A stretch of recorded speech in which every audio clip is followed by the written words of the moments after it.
here I was intending to become an actor, and I just kind of got pulled into this other thing. And I guess I keep on wondering, why did I stay in it?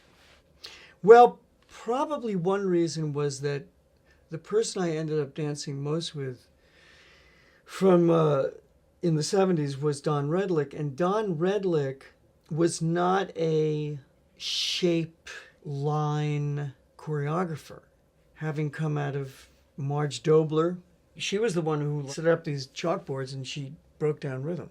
So between that and then where he ended up, which was with Hanya, who was mostly out of the Central European school, and of course that school having been generated by, I guess, a combination of Laban and Wigman, but mostly Wigman, was not also about let's look pretty, but was about very intensely expressed dynamics, which meant very intensely expressed energy. So Don came out of that.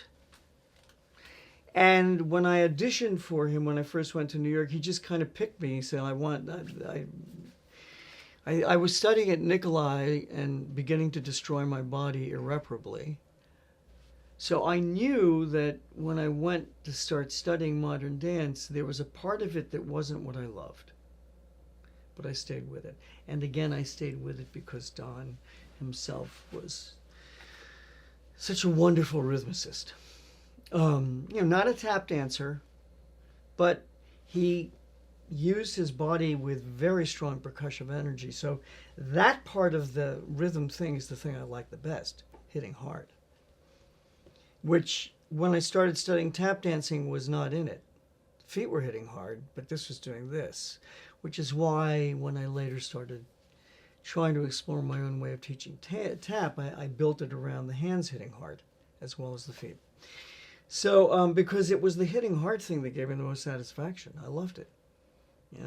Hit the world. The reason I didn't go into more obviously rhythmic dancing, like tap or ballet jazz that was being taught in the city at that time, it was because when I went to the jazz classes in New York City, Fosse had just started, but by the time he was doing things like Pippin and stuff like that, he had firmly established that jazz dance is now done to rock and roll music. That was his innovation, which was fabulous. So when I started taking these classes, I, who was a drummer who knew jazz music, like that stuff, I'm going into these classes in New York City where these women who were about 7 feet tall in high heels were basically, that's what the jazz classes were made up of.